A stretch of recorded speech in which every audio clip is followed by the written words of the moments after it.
about remembering to take the pill. Ask your OBGYN about tightening.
much fat around his abdomen to safely do that without unnecessary complications that would prevent him from killing.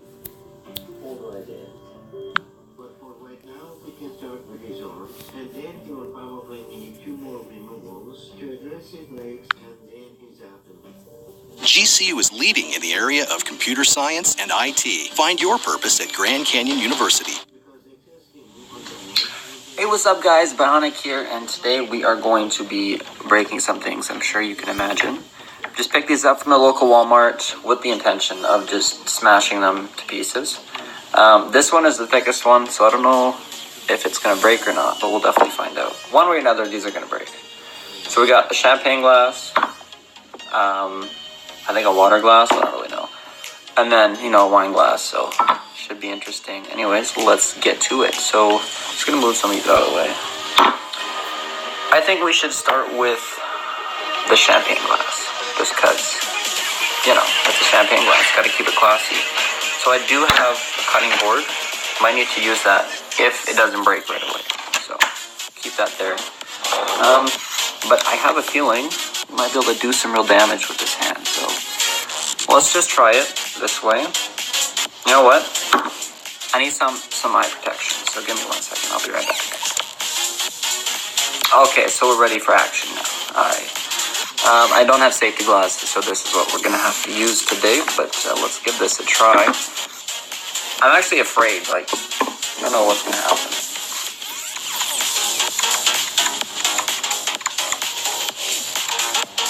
It's trying.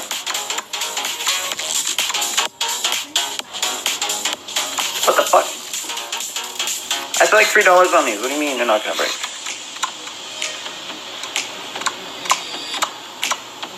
I'm afraid.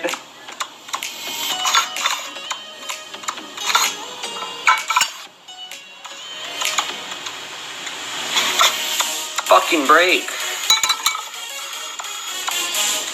That one finger though. It's like when you're drinking tea, your finger goes up. It's the opposite. Okay, you know what? This shit's pissing me off, so we're just gonna do this a different way. This is what I have this for. Let me just get that into view for you guys. There we go. Beauty. Okay. So, let's give this a try. I always get accused of having brass knuckles, because this part's all metal. Kind of looks like brass knuckles, but it's not. But it does have one good function, which is breaking things. So, let's give this a try. Say hello to my little friend. Should do some damage, I think.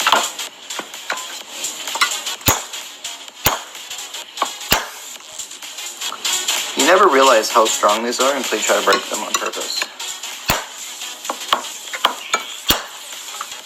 You know what? Okay.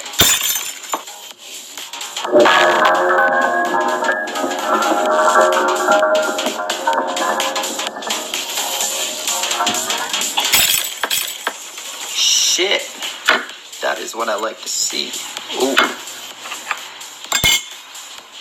Don't try this at home, by the way. You might actually hurt yourself. But for me, that's not possible, as you can see.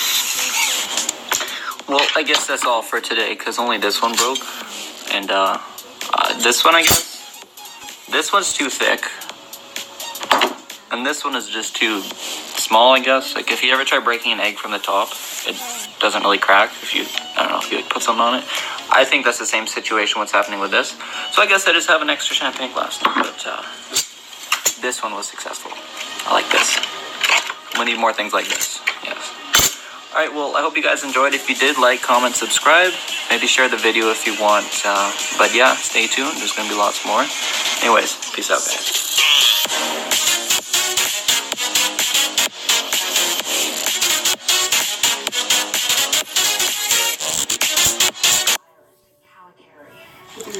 What's up guys, Bionic here today, and today I'm gonna show you something that you have never seen in your life. Like, this shit is fucking crazy. I guarantee you. But before we get to that, I kind of want to take a moment to explain why I made this channel, like what I want to do with it and stuff like that. Main reason, I like vlogging, right? I like vlogging, but there's other things I like doing too, like gaming. That seems like it, actually. Vlogging and gaming. Just like sharing my day-to-day life, stuff like that, you know. Instagram, shit like that's a big part of my life. I like posting pictures, you know. People like it, I see that, you know, I get a lot of likes. Makes you feel good, right? Just something I enjoy. Same with videos, you know, I like posting videos, making entertaining comment. Entertaining comment, what the fuck? Entertaining content. That's what I meant. But yeah, so I definitely have something that you haven't seen before. That sound right there might have something to do with it. 30,000. What is that? We don't know. You have to wait and find out. So yeah, definitely gonna be doing a lot of vlogging, commentating, gaming. I do game, so Start your first job posting with free premium placement on Indeed. I make one mean potato salad, but I don't like having to chop up the vegetables. With the veggie slicer, it does it all. what's up, guys? I know it's been like 10 years since I put out a video. Trust me, I know I've been counting the days too. But you know what? I figured when people start asking if I'm still alive, it's probably about time to put out a video. So I'm putting one out today. No, I haven't done cocaine. I hope you enjoy the video.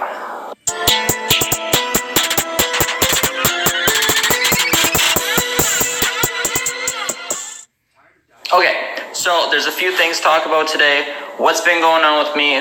Where's this channel going from here? What to expect? I know you've been expecting that too. Hold on, let me fix my chair. Okay, that's better. So, been a little busy with life lately. Dropped out of school, got a new job, full-time, pays well, so don't worry, it's okay. I'm starting out my own business very soon. And then I'm switching to part-time too, so I can do YouTube more. So that's gonna be happening.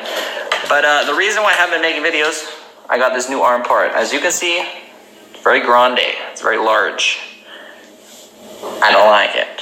I had it made, cost a few $1,000s. Holy fuck, okay. Doesn't also fit very well either, it's a little tight. But yeah, I had that made. Decided I didn't really want it after it was finished. So they're making a new one with thinner batteries, so it doesn't look like a 1980s vase that you would find on your grandmother's table. But yeah, that is in the process. It's going to be carbon fiber. It's going to match the hand. I think I'm getting rid of this. Just that I don't see the need for this. Like why do I need that? Ever. Like, what does that do? What purpose does that serve? If I'm holding a drink, it just bends. Also, it's making this fucking creaking noise, which is pissing me the fuck off. Especially when you pay $3,000 for something, you shouldn't be doing that. So there's a lot of reasons why I'm not keeping this, and I'm getting a new one. But anyways, that's happening. My new business, I'm starting up in like 2 months as well. And I'm gonna be selling jewelry, men's jewelry. Let me focus that. Focused on things to talk about today. What's been going on with me? Where's this channel going from here? What to expect? I know you've been expecting that too. Hold on, let me fix my chair. Okay, that's better. So, been a little busy with life lately. Dropped out of school, got a new job, full-time, pays well, so don't worry, it's okay. My journey began in 2005. That's when I got diagnosed with cancer. 6 surgeries trying to cut it out, 39 radiation treatments trying to burn it out. My cancer doctor told me that they had done everything in their power, so we're going to have to amputate.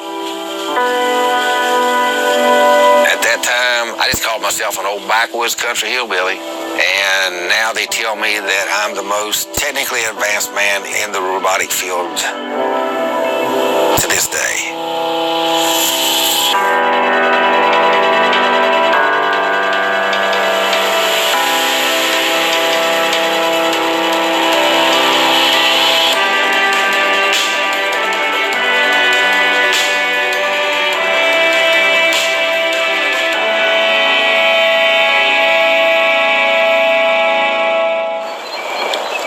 I've never been a rich man, but I've been a hard worker all my life. A little bit of caffeine keep me from getting mean. I'm happy-go-lucky. I'm a jokester. Everything that I do, I try to do the best I can. I've been told, with one arm you can't do stuff. There's a lot of things you can't do. Well, I'm not saying you're going to do it fast, but eventually you can get it done. When I got cancer and then lost my arm, it blew my mind. Why would this happen to me? Now, I can't go out and take care of the family like I used to. But, it's there. So I'm gonna make the best of it. I live my life by 2 rules. There's a reason for this season, and I always have PMA. Positive mental attitude. I got introduced to Johns Hopkins Applied Physics Lab. They had a project to build the arm that was then revolutionizing prosthetics.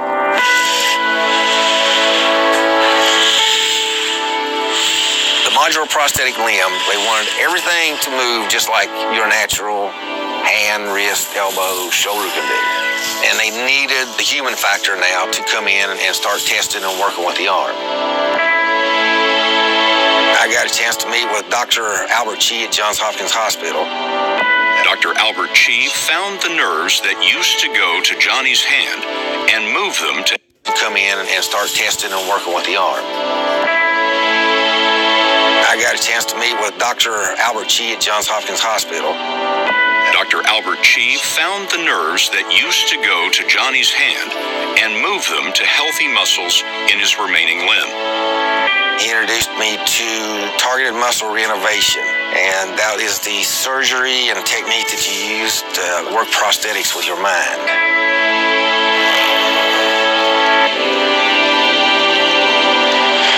And I never in my wildest dream thought that I would be the one. Why would some backwoods country hillbilly be the chosen one? I just got to go with the flow.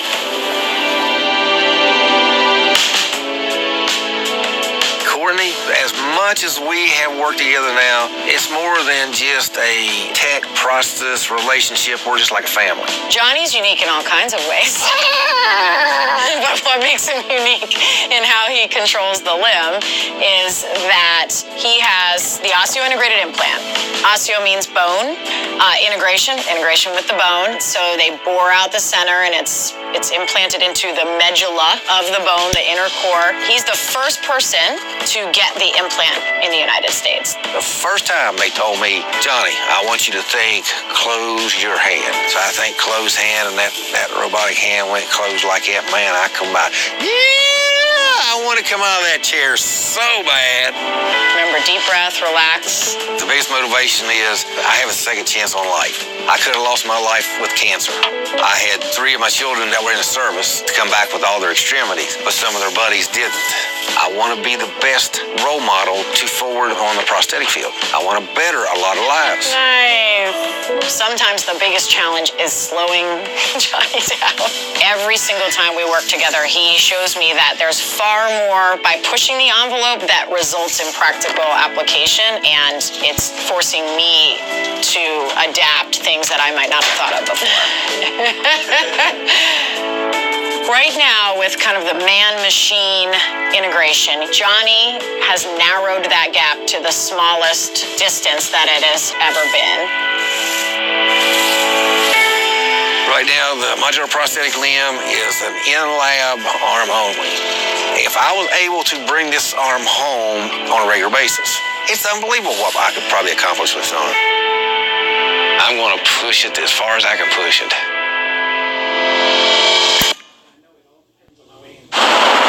I want to introduce you to the place that I stay each and every time I come up to Baltimore, the magnificent Hotel Chi. I can't believe we're here in this setting.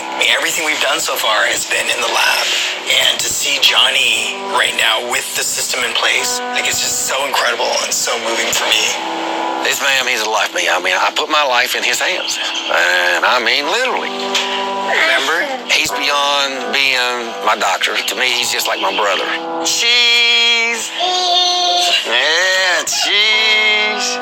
Remember we were talking about how it's Johnny that challenges me? This is an example of that. What? up off the stove. There's times when Johnny pushes the envelope in a way that I don't feel comfortable with. Oh no! Whatever. Nothing. Give me a towel real quick. Give me a towel. Hurry. Hurry, give me a towel. Feel free to point out. And the researcher Courtney is visibly uncomfortable during cooking dinner. I have to put a glove on this hand, or at least make an attempt to. Just be cautious. You are such a mother, you know? You're going to give me something. You want to find out if it's going to work? I'm going to work it.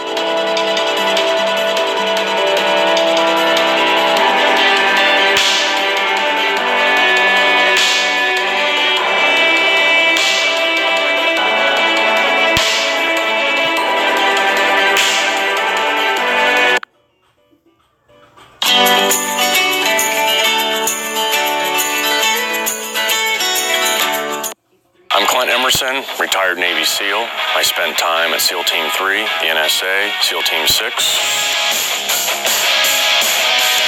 I was no incredible athlete, nor was I some genius. I was your average kid growing up in Texas who just had a lot of passion to go down this path. I was a troublemaker. At heart, I still am, and I enjoyed getting in trouble, but more importantly, I enjoyed not getting caught. That somehow extended into an adult profession of roaming the planet, causing trouble, and not getting caught. First, you have to take a leap of faith and join the Navy. You have to be willing to be a sailor first before you can be a SEAL. For me, I wanted nothing to do with being a sailor. I wanted nothing to do.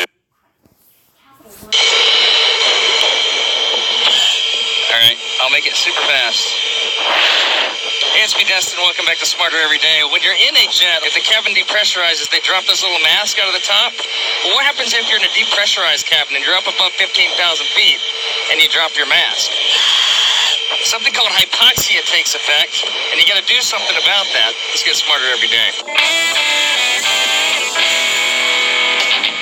You've heard the flight attendant say this before. Secure your own mask before helping others. But why? Why do they say that? Is the 30 seconds it takes to put on a kid's mask next to me really that important? 15 years ago, I learned the answer to this question when I was selected to participate in NASA's Reduced Gravity Student Flight Opportunities Program at NASA's Johnson Space Center. Before I got to ride in the Vomit Comet, I had to undergo physiological training in a hypobaric chamber at the Neutral Buoyancy Lab. Fast forward to now. Today, astronaut Don Pettit is scheduled to renew his hypoxia training certification, and I asked him if it would be okay if I tagged along. He let me swim a few laps with him over the International Space Station mock-up in the Neutral Buoyancy Lab before we headed over next door for Don's training. You look like something a dog dragged in.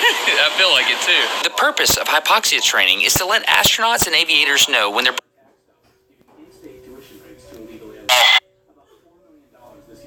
An extra mask on the right-hand side.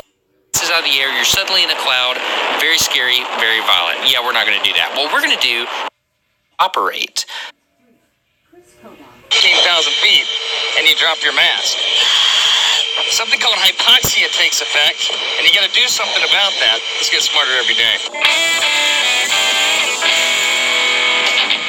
You've heard the flight attendant say this before. Secure your own mask before helping others. But why? Why do they say that? Is the 30 seconds it takes to put on a kid's mask next to me really that important? 15 years ago, I learned the answer to this question when I was selected to participate in NASA's Reduced Gravity Student Flight Opportunities Program at NASA's Johnson Space Center. Before I got to ride in the Vomit Comet, I had to undergo physiological training in a hypobaric chamber at the Neutral Buoyancy Lab. Fast forward to now. Today, astronaut Don Pettit is scheduled to renew his hypoxia training certification, and I asked him if it would be okay if I tagged along. He let me swim a few laps with him over the International Space Station mock-up in the Neutral Buoyancy Lab before we headed over next door for Don's training. You look like something a dog dragged in.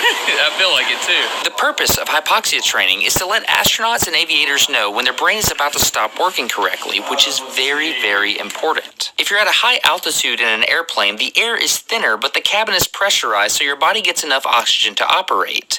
To simulate simulate cabin depressurization, NASA puts its astronauts in a chamber at sea level and then pumps the air out to thin it out so that it simulates a higher altitude. Don's training starts with classwork, focused on understanding the specific signs and symptoms of hypoxia in his own body. The goal of this training is to understand your own physiological symptoms so that you can take action quickly. For example, Don said he experiences tunnel vision and air hunger, but I remember from my training 15 years ago that I get really happy and start to tingle all over. I can't take you seriously because this is what you look like. What do you mean? I look perfectly normal. This is the experiment we're going to do. Don and I are both going to enter the hyperbaric chamber at the same time and fly up to FL250, at which point we're going to remove our masks and start to experience the effects of hypoxia. Don is the control. He's a trained astronaut who recognizes the symptoms for hypoxia and immediately corrects for them. I, on the other hand, am under the direct supervision of a NASA flight surgeon, and after I noticed the effects of hypoxia, I've asked if I could delay for about 1 minute so we can better understand the physiological effects of not immediately putting your mask on. Okay, here we go. We're getting set up. While Jerry gets me situated, I'm going to talk about the 2 types of decompression. Number 1, rapid decompression. This is like being inside of an explosion. You dump all your pressure instantly, all the moisture condenses out of the air, you're suddenly in a cloud. Very scary, very violent. Yeah, we're not going to do that. What we're going to do is simulate a slow, steady leak. We're going to start at sea level and ascend at 5,000 feet per minute all the way up to 25,000 feet, or as aviators call it, flight level 250. You can see the altimeter right here above Jerry. He's pointing it out to you. So we're just passing through 10,000 feet of altitude. I want to start talking a little bit about the gas expansion. You'll see the gloves here already are starting to show the effects of the reduced pressure. So Boyle's law obviously is telling us that any time we have in the body, as long as the temperature remains constant, we go to altitude, reduce the pressure, then the gases inside that is going to expand. I'm experiencing Boyle's law in my gut right now. I am too. We're passing gas. All right, gentlemen, we are coming into flight level 250.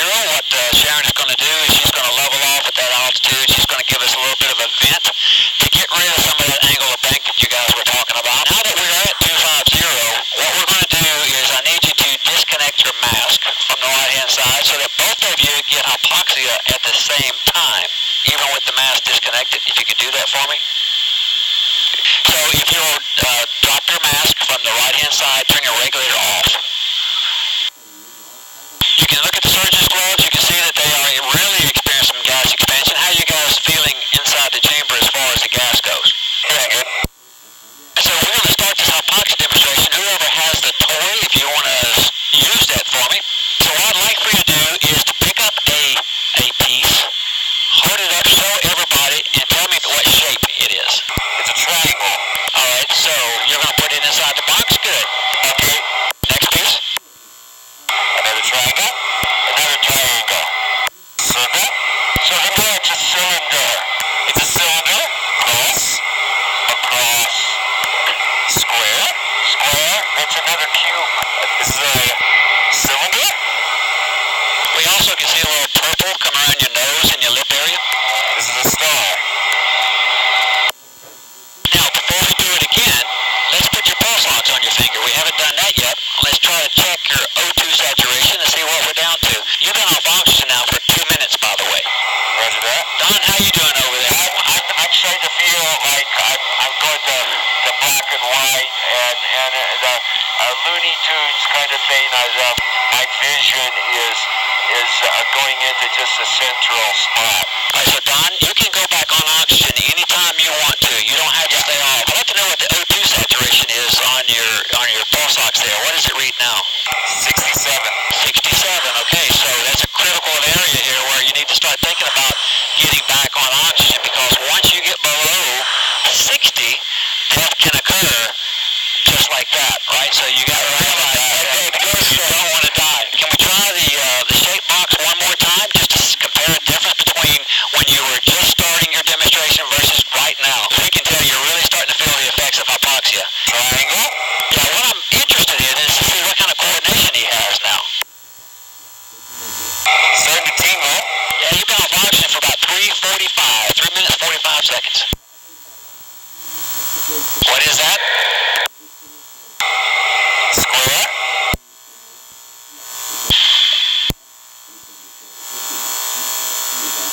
What is that one? That is a square. this way. All right, starting to have a little shake there, you know, that lack of oxygen. You need to start thinking about getting back on oxygen now, Destin. What would you do? If you felt like you needed to get on oxygen, how would you correct for that? Can you correct for hypoxia for me? All right, so if you don't get on oxygen, you're going to die, right? You're not going to be able to survive this. Go to your regulator, get all 3 switches up on your regulator. All right, go to your regulator, get all 3 switches on your regulator. All right, let's go ahead and put him on for him. Let's get him back on.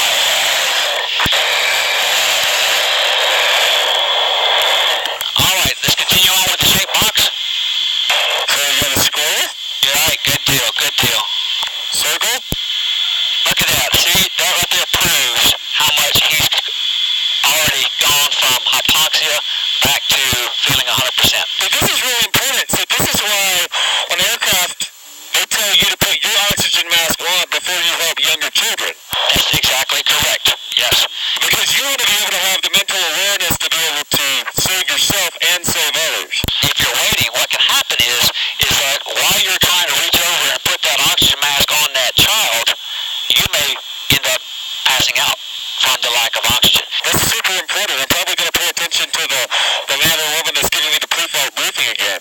Okay, I want to make one thing abundantly clear. We performed this demonstration at 25,000 feet. I had about 3 to 5 minutes of consciousness left. However, most airliners travel at 35,000 feet. Look at this chart. There is way less oxygen up there. At 35,000 feet, you literally have seconds of useful consciousness at that altitude. You can go from a normally rational person to someone so helpless you can't even save yourself if your life depends on it. I don't want to die.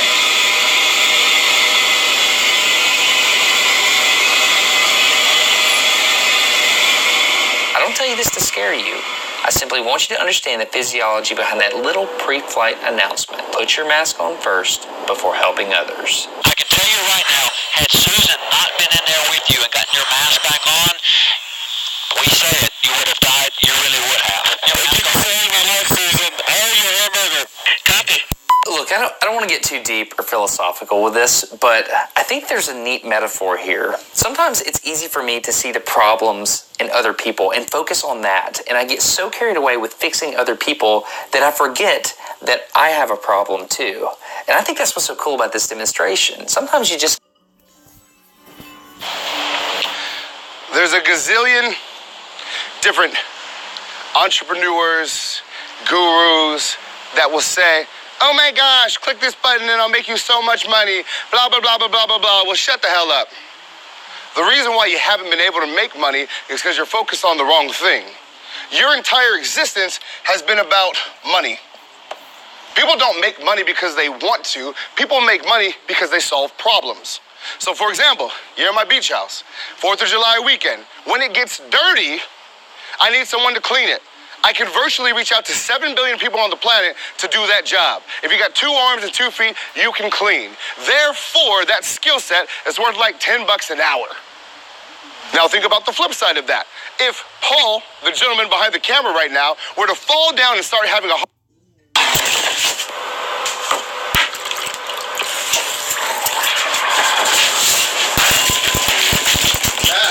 Peter, what are you doing? World of Warships has approached us for a sponsorship opportunity. Basically, they want us to make something from the game. Naturally, I think we're going to make battleships. World of Warships is the perfect balance of action and strategic gameplay. If you want to play this game and support my channel, be sure to visit the link down below. If you're one of the first 300 people to visit the link, you'll get an awesome 250 doubloons, 1 million credits, the HMS Campbellton, a premium port slot, and 3 days premium when you visit the link down below. So what are you waiting for? Get out there, sink some ships, or be sunk. But now, it's time to build something.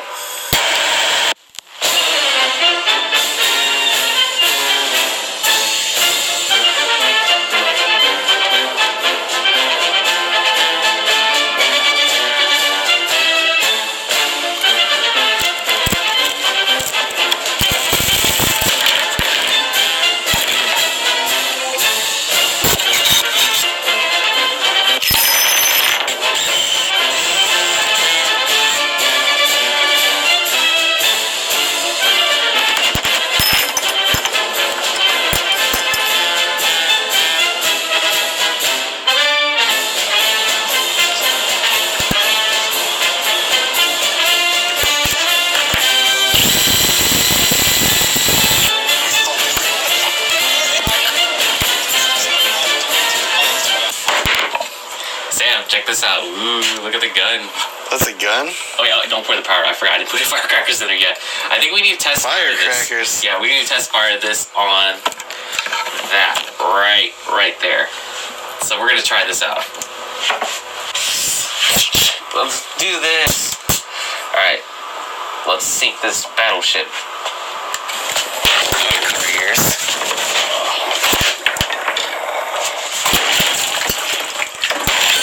Oh my god. That was way better than expected. It sank the boat. What? It blew the top off. Oh, that was awesome. What'd you say? It exploded. There's water everywhere. Okay, I think I should get back to work. We're gonna get this done. Check this out. Back to work.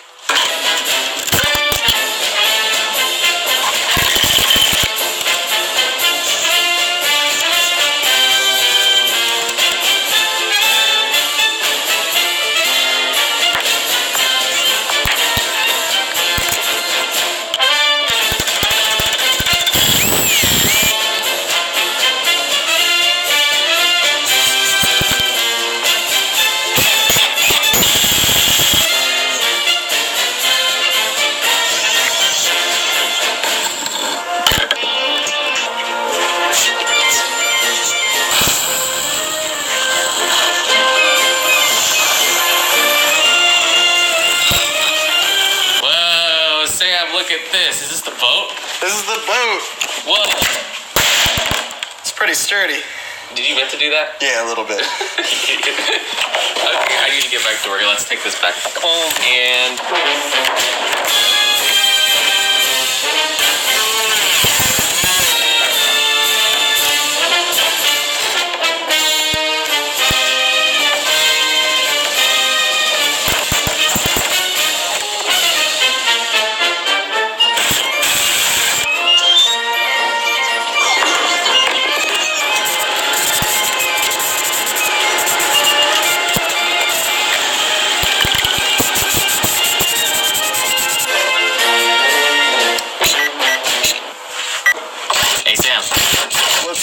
Check it out, we're done. Look at mine! Yeah, I had to make that. I did a lot of them. I know. I basically just painted it and made it look cool. So your boat's done. Whoa. My boat's done.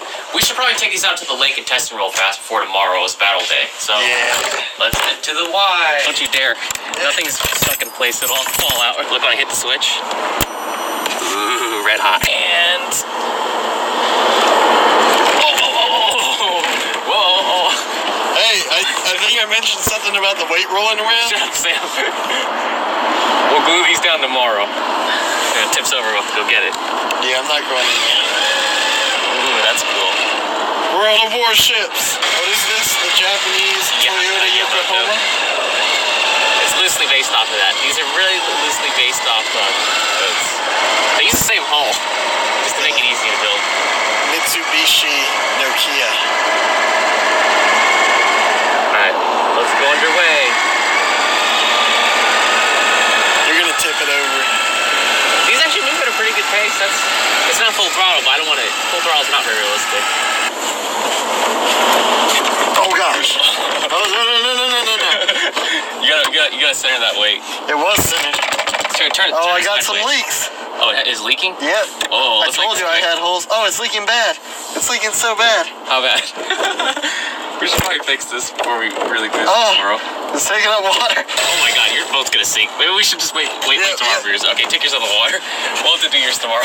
A few moments later. Oh no! I think we have a slight problem. Come on. Wait.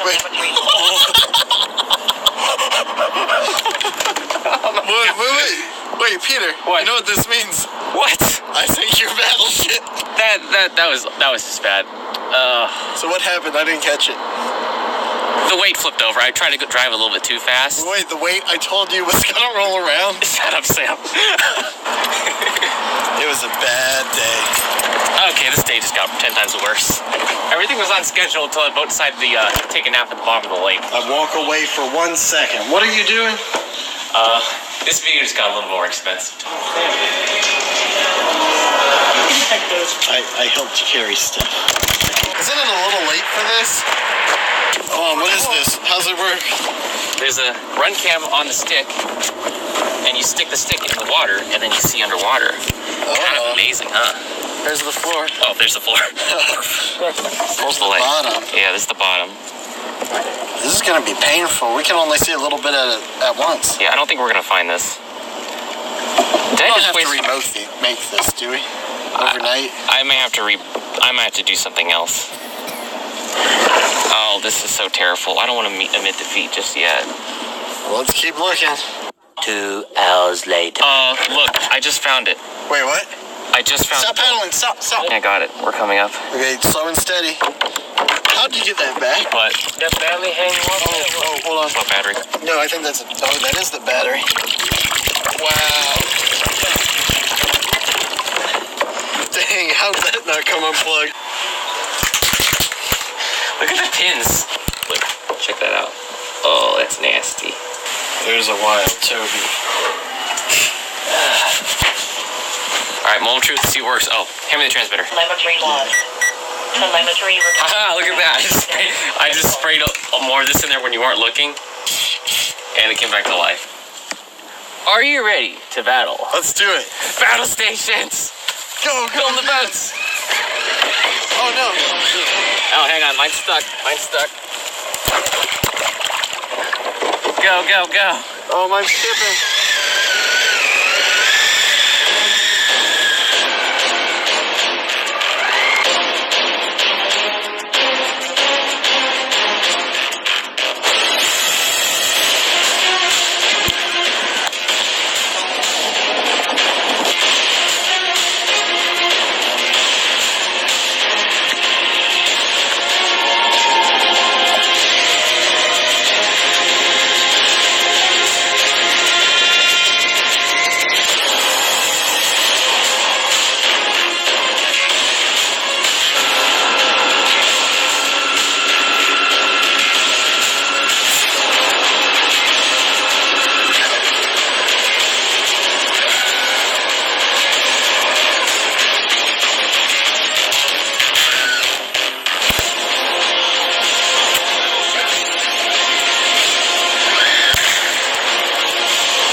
Peter.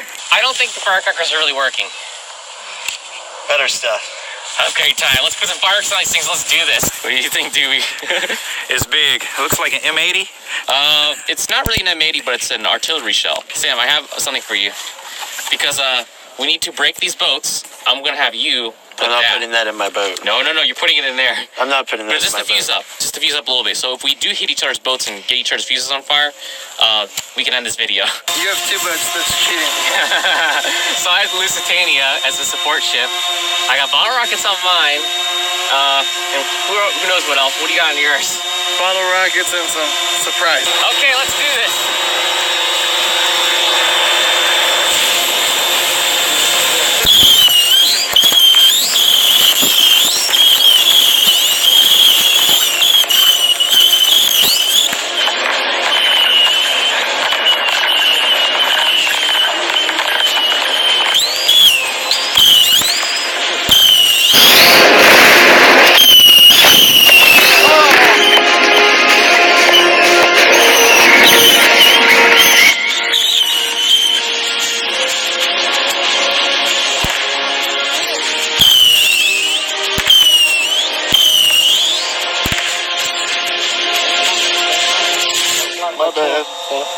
Like, Sam, is that it?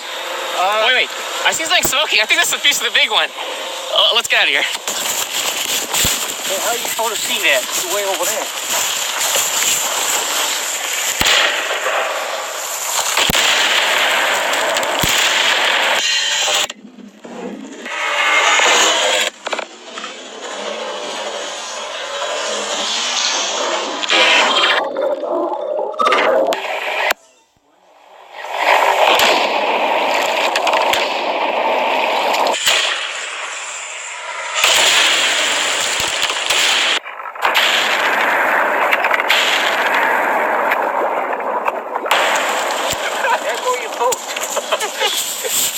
awesome wrap.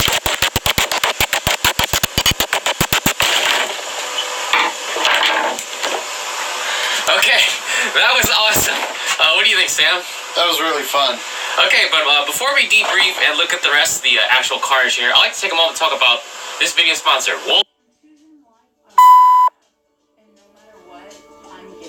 If you give me 39 seconds, I'm going to show you how this guy right here generated $137,000 in the first month of his new online drop shipping Shopify business. Check it out. Started right here, and then literally 30 days later, $137,000 in sales. That is enough to make the down payment on this house, or to buy 137,000 Arby melts off the Arby's dollar menu. Then in the first 60 days, he went on to do $501,000 in sales. That is enough money to buy this house, or to buy 501,000 Arby's melts off the Arby's dollar menu. And then from the remainder of the year, he did $3 million from this. That is enough money to straight up buy this house. Or you guessed it, buy over 3 million Arby's melts from the Arby's menu and still have 80,000 left over to buy 80,000 drinks. And it's using a simple free method called drop shipping. All we do is we go to websites and we find products that are cheap. Then we go and create our own website and we mark up the products by, let's say, $20. And then we go and sell the products to people who then buy them, and we keep the profit from the markup. That's it. Now look, you only gave me 39 seconds, which is why I want to invite you to a live stream today, which you can register to attend by clicking in the upper right-hand corner if you're mobile, or lower left-hand corner if you're on desktop.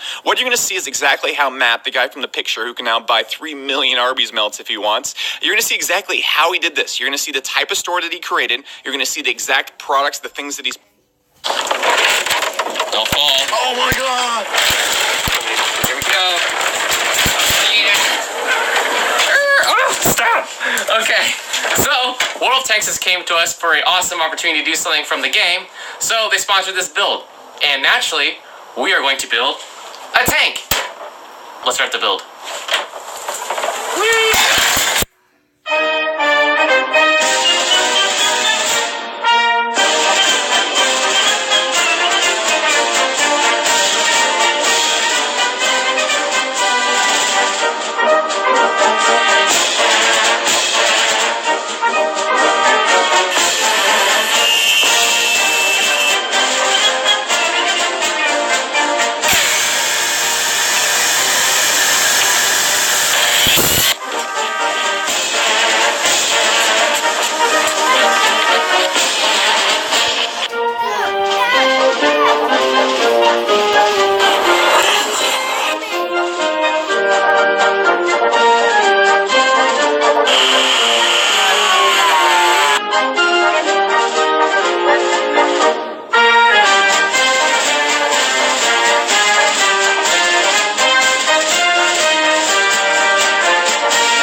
tank, Sam.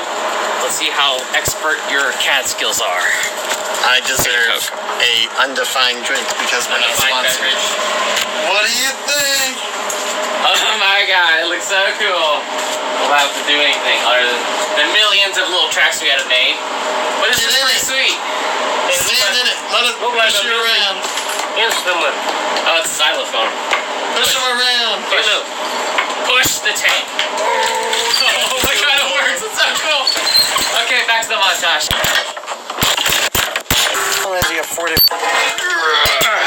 I have its internal organs. Okay, so this is what we've got. That's all we really bought. Some big drive motors, a motor controller, and a charger, and some big old lead acid batteries over there. Care to explain phase 2 now, Sam? Yes.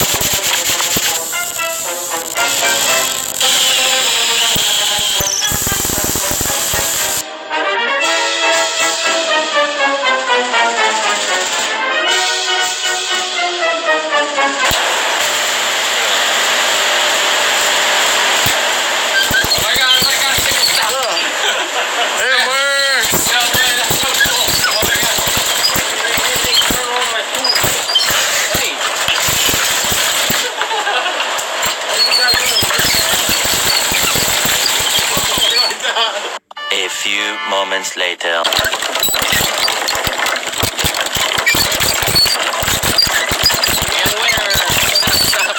Okay, Sam. Well, it looks like that's gonna be a problem. No. So what's going on now? Tanks suck. Yeah, they're kind of hard to engineer. Now I know why these are so expensive. If these were mounted with hinges, it would have done better. Well, already then. Nylon sucks. Flexi.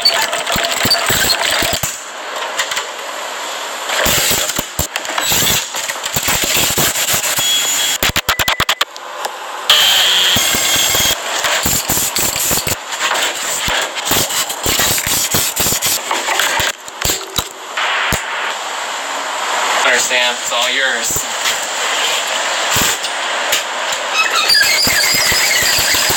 Let's say we take it for a test drive. Let's go.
What did you do to my army? You flattened my entire army battalion tank battle force.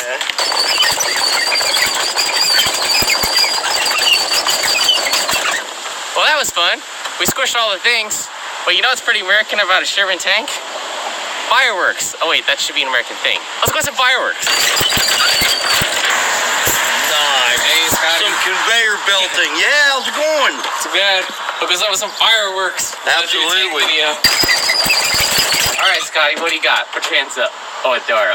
You got something for us to shoot? I got them right here, brother. Ow.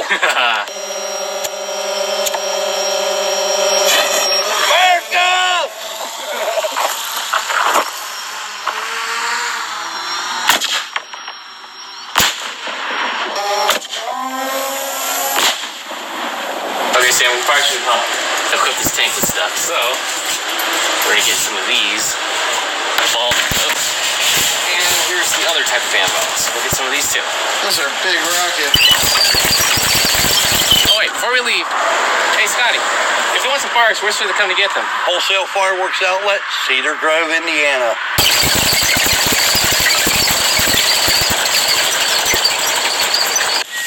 Nice cannon. Hey old man, what time is it? I don't know. No? It's getting late. It's time to shoot some fireworks. What? What the hell was that? Fire in the hole.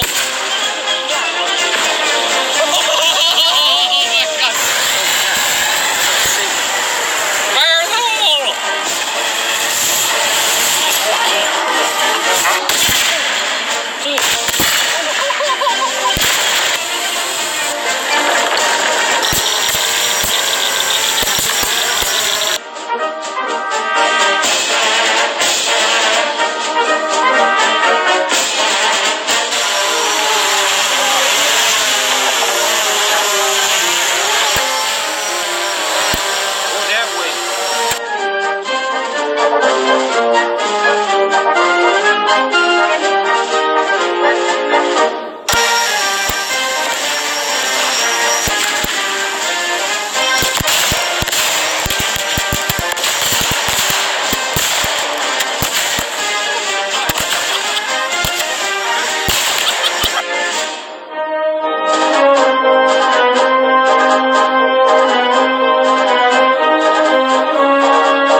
for Operation Barbecue Assault?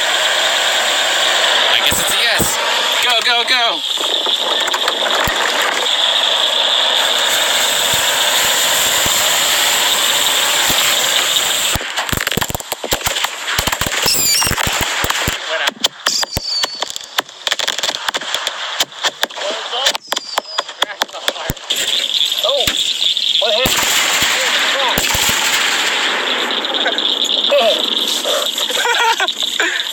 What'd you think, old man?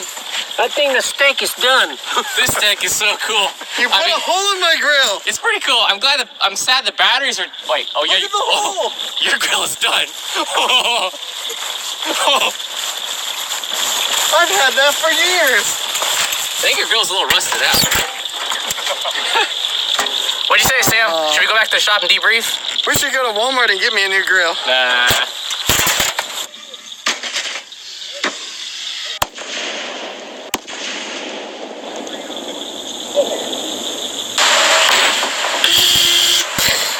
Okay, I guess we probably should talk about the tank now. You designed it, so we'll have you talk. Wait.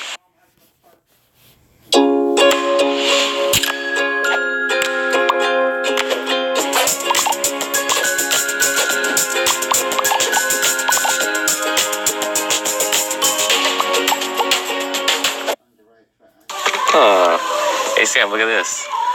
Tanks. That's pretty cool. Oh. We should put some fireworks on those. What, like battle tanks? Yeah.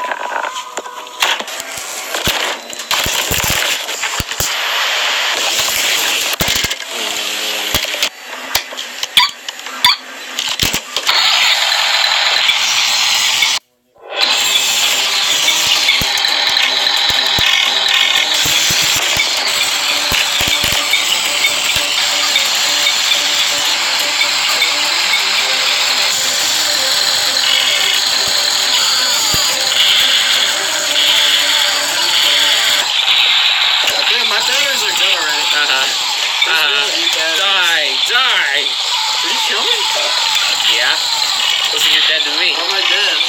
I guess flashing lights probably means something. I couldn't even drive it. Right. I feel like I'm 5 years old again, but this is pretty fun.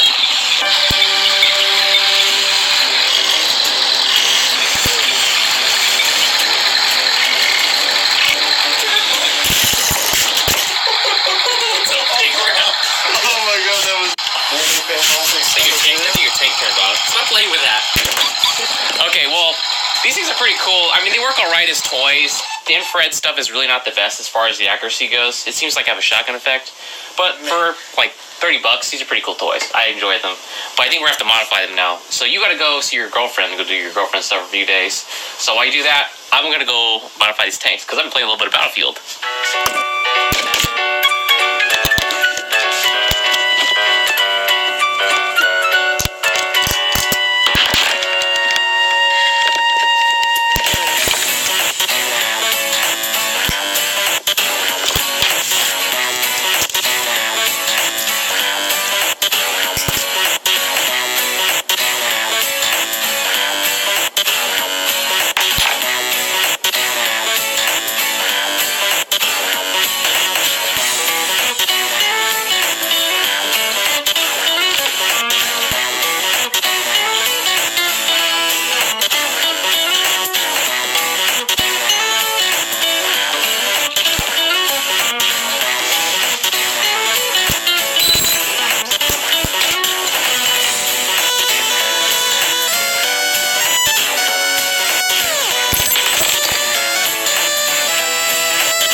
time to test fire as the weapon.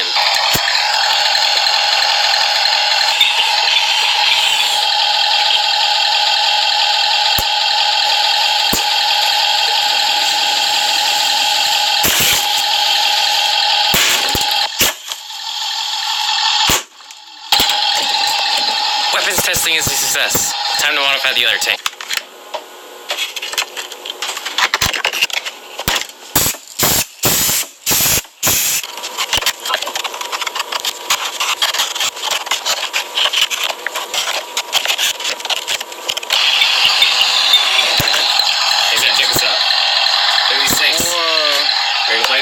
Yeah, these look cooler. I call the green one.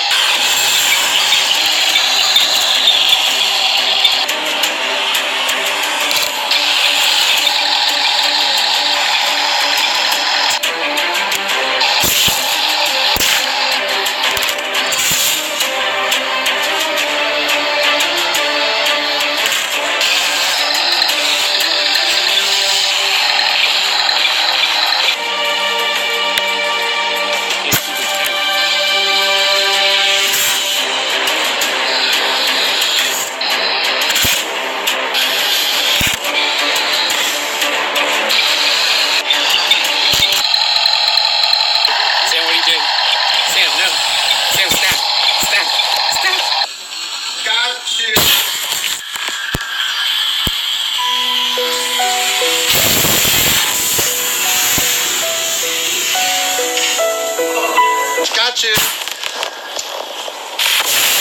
Oh, that was awesome. My tank! Your tank died. Oh, no. Too. My tank. Holy crap, the body evaporated. Oh, wait. Hang on. Good thing I'm an engineer. Get away from me. Get away from me. Oh, boy, Engineer class is always best class. you killed my tank.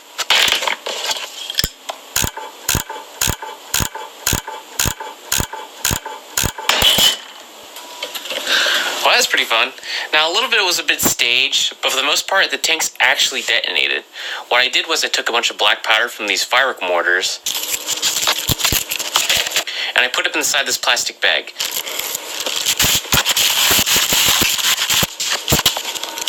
Because the idea was the tank would shoot the round, which is basically a bottle rocket. It would hit the side of the tank, and it kind of blow up and detonate the powder inside. Now, I had to do a little bit of experimentation first.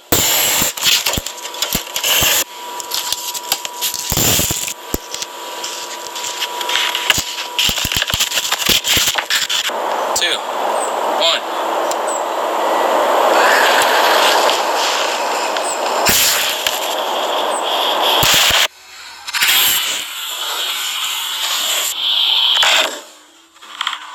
So what I ended up settling on was a pointed design. So I took a bottle rocket, whittled down a little bit of like a nose cone, and attached to the top of the bottle rocket. So the bottle rocket would pierce the foam, and then I drilled a little small hole inside of the bottle rocket so it wouldn't explode.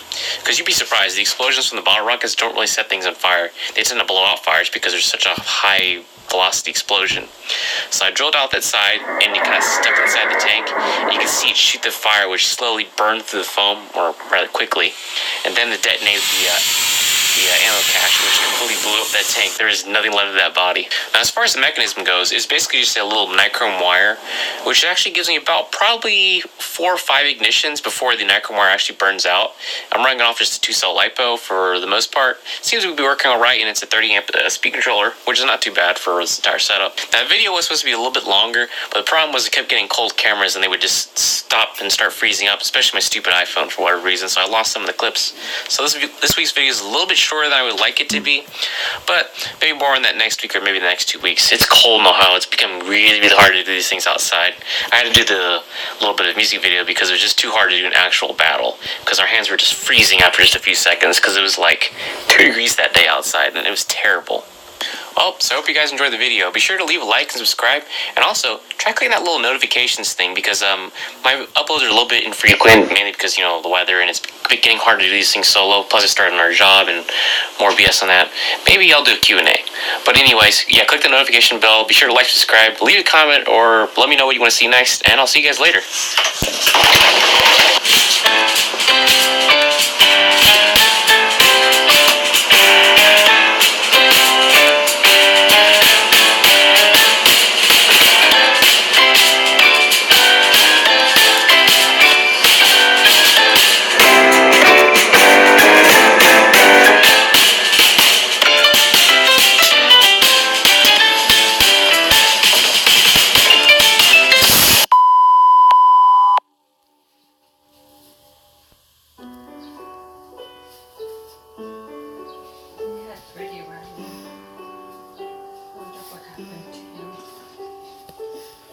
It has finally come to move from Texas back to Ohio, leaving behind my dad and my mom, and we're going to be on the road for a few days, so I'm very nervous.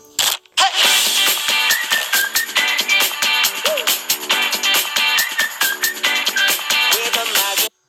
have to leave Texas because no one else will rent to it.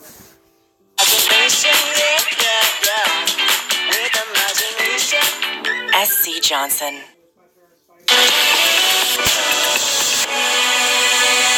Kids definitely have the capacity for great creativity, and sometimes that can translate into big bucks. We'll show you some absolutely incredible inventions made by children that made their creators a ton of money. You might be surprised by how simple yet life-changing some of these creations are. Before we get started, make sure you hit the subscribe button to catch up on the latest videos from The Things. Now, let's begin.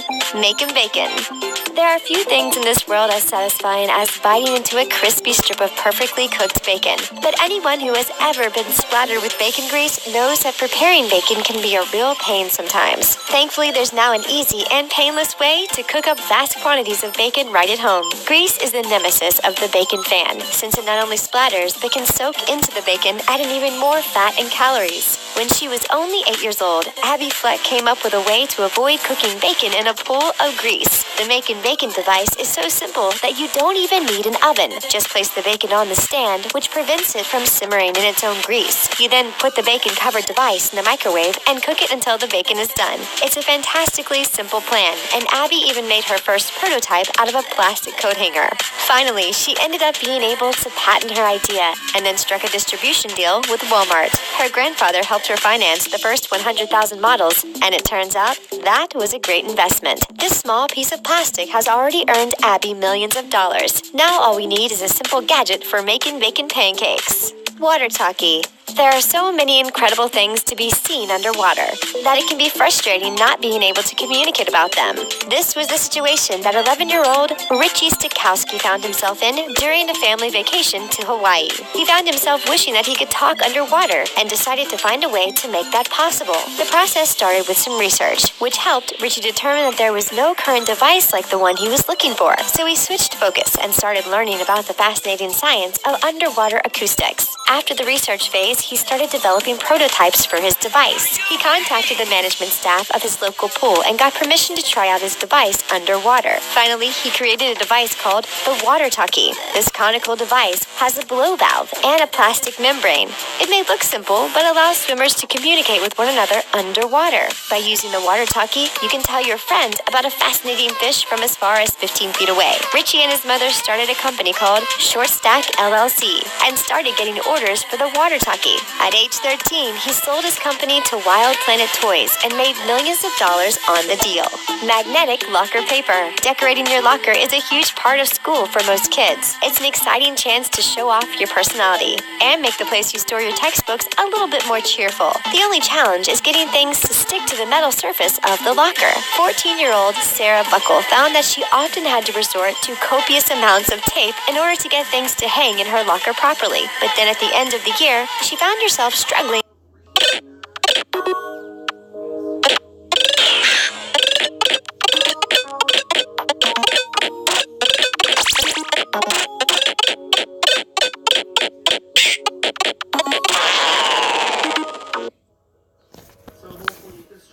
To scrape off the remnants of tape. Sarah knew that there had to be a better way to decorate her locker and decided to create one. Her father works for a company called MagnaCard, and Sarah brought her idea to him.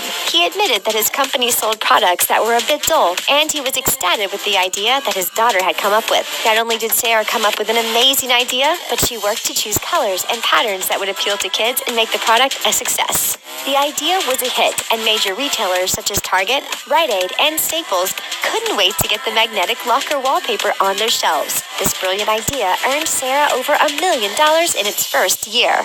Crayon holder. Many adults look back fondly to their childhood as a time when they didn't have any problems. But kids have problems as well. They're just a different kind. 11-year-old Cassidy Goldstein struggled with a problem that all kids know about, and it had to do with crayons. They're a great coloring implement, but they do tend to break and dull over time. Coloring can then become a challenge. In addition to being messy, Cassidy found a plastic tube designed to keep flowers fresh and slipped one of her crayon pieces inside. This made it much easier for her to grip and control, and she realized that she was onto something. She filed a patent for crayon holders and then struck up a licensing deal. In addition to making it easier to use broken bits of crayon, her device also helps children who struggle with fine motor skills. The waxy surface of the crayons can be difficult for some to deal with, and the plastic holders make them easier to use. Cassidy was honored by the Intellectual Property Owners Education Foundation for the crayon holder and was named Inventor of the Year in 2006. The profit she made from her invention completely paid for her college career and helped her get set up in New York City afterwards. We can't wait to see what she comes up with next. Mac Bundle Box. Lots of kids have heroes that they look up to. As far as idols go, former Apple CEO Steve Jobs is a pretty good one. When he was a teenager, Christian Owens was in awe of what Steve Jobs had accomplished. He had gotten his own computer at the age of 7, and 3 years later, he finally got his hands on a Mac. Immediately, he got to work teaching himself how to do web design. It started off basic at first, but Christian worked hard, and in 2008, he started his own company. Since he was so proficient at web design, he decided to help other people create their own websites. For a price, of course. At age 14, he created a website known as Mac Bundle Box. It was inspired by Apple's simple, streamlined style. Christian's company offered many different bundled package plans from consumers to choose from so that they could create their own sites. Not only were his designs great, but his business model was creative and impressive. He would negotiate with developers for discounts on their apps and then sell it to the consumers for steep discounts. If enough packages were purchased, new features would be unlocked for all buyers, which created a strong and dedicated community. Just to make things even better, he also donated a percentage of all his profits to charity. Cheers and tears. When he was 9 years old, Cameron Johnson got his first commissioned work. His parents asked him to 45 seconds. I'm going to show you how our team makes over $20,000 per day with this spatula. You down? All right, let's do it. It's actually that complicated. You see it every single day at like 7-Eleven or Walmart. All they're doing is simply buying items for $10 and then selling them for $30. And that's really all we're doing right here. See, we're using a super sneaky method called Shopify dropshipping. And all this is this. We use a super simple, non-techie tool called Shopify to build stores that sell maybe spatulas. And then what we do is we sell the spatulas on the store for $20. And when someone comes to the store and buys these spatulas, we go to a Chinese wholesale site and buy the spatula for $2 and ship it to them, keeping the $18 profit. Here's the crazy thing. You probably landed on hundreds of stores just like this and not even know it. That's because thousands of people are hopping on this trend right now to build full-time online businesses from because it takes zero investment and it takes no technical skills. You can literally have a store up tomorrow. Now, here's the cool thing. I'm going to be having a live stream today teaching this exact method. And if you want to attend this, all you need to do is click in the upper right-hand corner if you're on mobile or the lower left-hand corner if you're on desktop. Now, my friend who does over $20,000 per day from his Shopify store is going to be breaking down step by step exactly how to do this process. He's going to show you how to build your first store. He's going to sell you the exact products to sell them. Don't worry, there's no upfront investment. You don't have to buy these products beforehand. And then he's going to show you how to get customers to this store. I can't overstate this enough. It doesn't matter if you have no experience. It doesn't matter if you've never built a website before or sold anything online. If you are a person that wants to build a full-time business from home, this is something you can start doing as soon as tomorrow. There's tons of people that attended this exact live stream, like this guy, and this guy, and this guy, who have attended this and been getting their first sales days after attending this. Now, I want to invite you to this too, because this is perhaps the easiest online business to start, and you're actually building a real business. You're not getting on some loophole. You're not doing some black hat weird stuff. You're building real businesses just like 7-Eleven, just like Walmart, just like Amazon, where people are coming to your site, they're buying physical products, and you're sending it to them. The difference between Amazon, the difference between Walmart and 7-Eleven is you have no upfront cost to do this, and you can do this without any business experience. The only catch is this is happening right now. This is the boom that's going on right now. If you don't take advantage of this year, to create some invitations for their annual holiday party, and they ended up being a huge hit with their guests. They asked Cameron to create more cards for them, and they were willing to pay. Over the next 2 years, Cameron collected thousands of dollars from selling his greeting cards and decided to start his own company called Cheers and Tears. Greeting cards are great, but Cameron decided to diversify and make some investments. He paid $100 for his sister's TY Beanie Babies collection and made an investment back 10 times over by selling them individually online.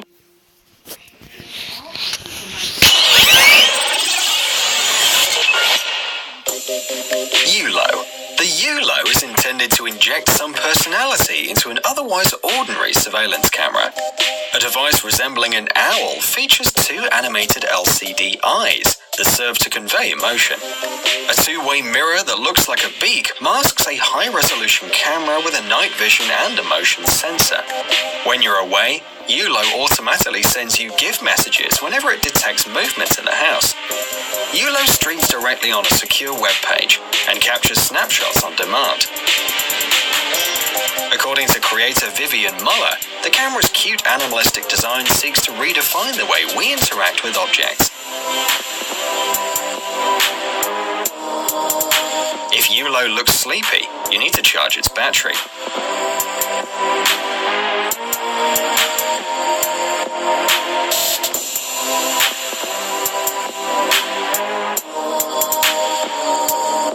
It blinks when someone takes a picture from the app, and its eyes follow movement in the house.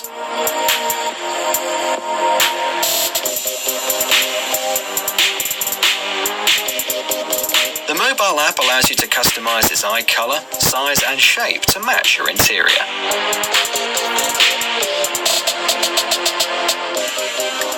Father.io. Experience the unmatched gaming immersion with the first real-life massive laser tag. Father.io combines real-time geolocalization and a first-person shooter game. It's powered by an iPhone or Android smartphone and a clip-on hardware called the Interceptor. This $25 device uses infrared light to shoot other players and works up to 50 meters away. 6 highly sensitive infrared receiving sensors allow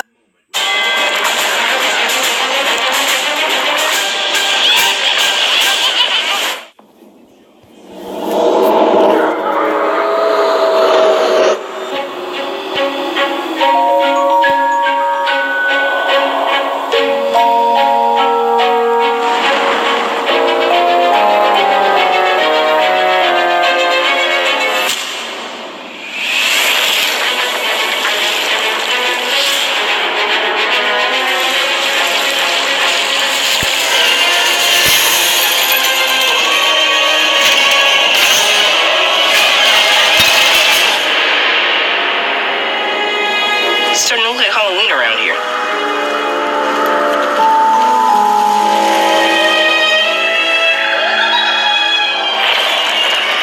I don't think this place is giving out candy.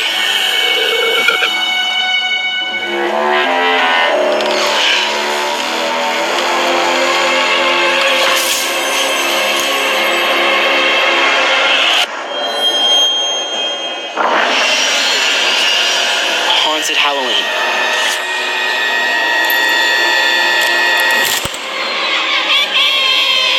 Did you miss me?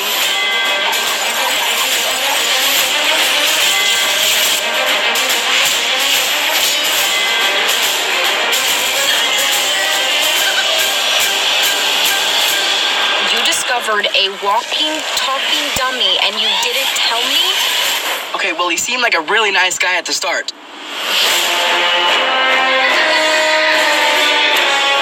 They're moving. So tiny and cute, what can they possibly do? Sonny, they're just gummy bears.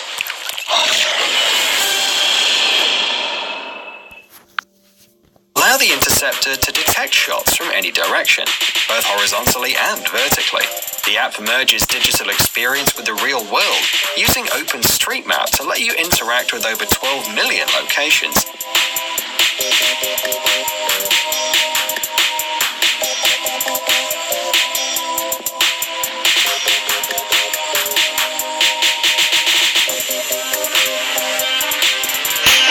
It means that now you can use your local banks, playgrounds, and shopping malls to shoot real people with an imaginary gun.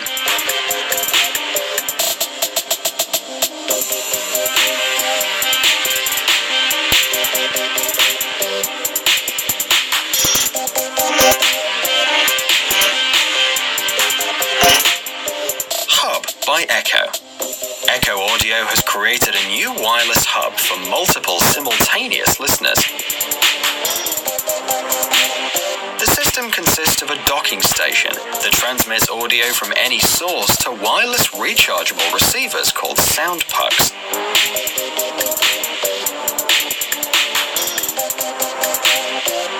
The main dock can stream a single audio to as many as 10 outputs, whether earbuds, headphones, or speakers. Basically anything with an audio input. Individual sound pucks provide high-fidelity sound and allow each user to personalize their listening experience. Adjust your settings to suit your preference without inconveniencing anyone else.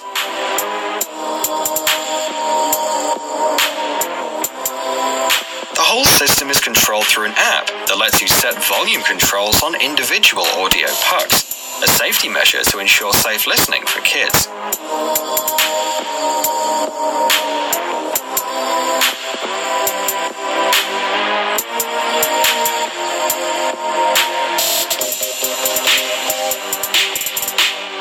Holus is a device that blends digital and real life by converting flat screen content into a 3D hologram.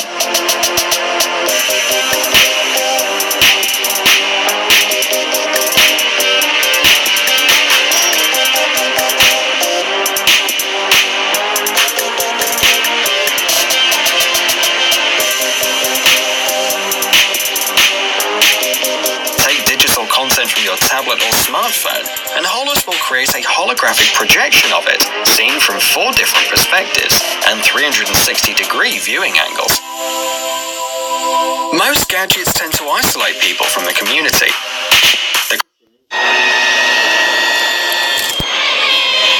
Did you miss me? The creator of Holus, by contrast, wanted to bring people together, whether around the home, kitchen table, or school desk. It was designed to encourage collaboration at work and common project development at research centers and universities.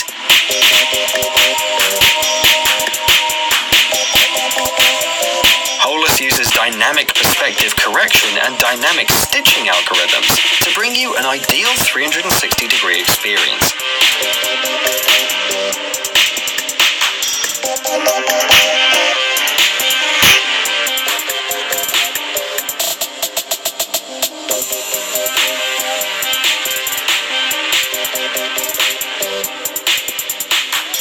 The company also provides demos and SDKs so that any developer can create his or her own applications for Holus.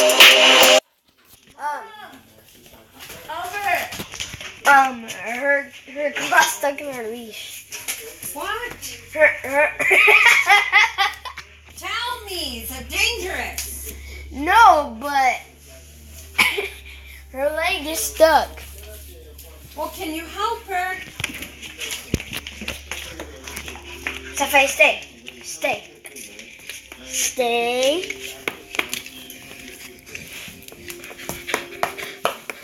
She let you.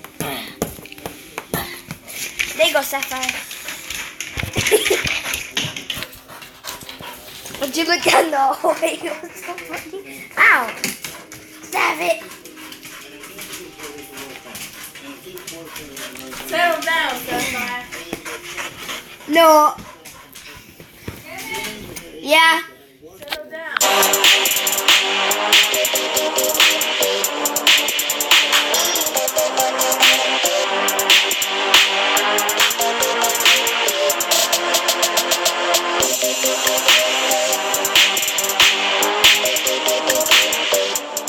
iPin Spatial Ruler.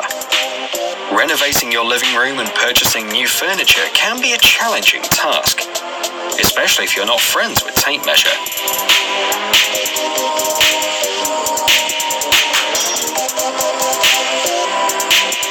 iPin wants you to get it right, and for that purpose, the company developed an iPin Spatial Ruler, the first measuring tool for your smartphone.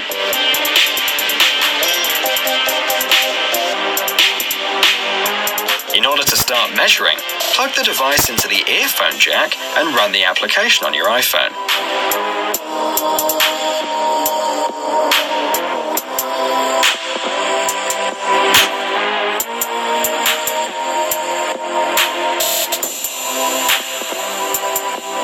Then just point the red laser dot on any object you want to measure or find out the distance to.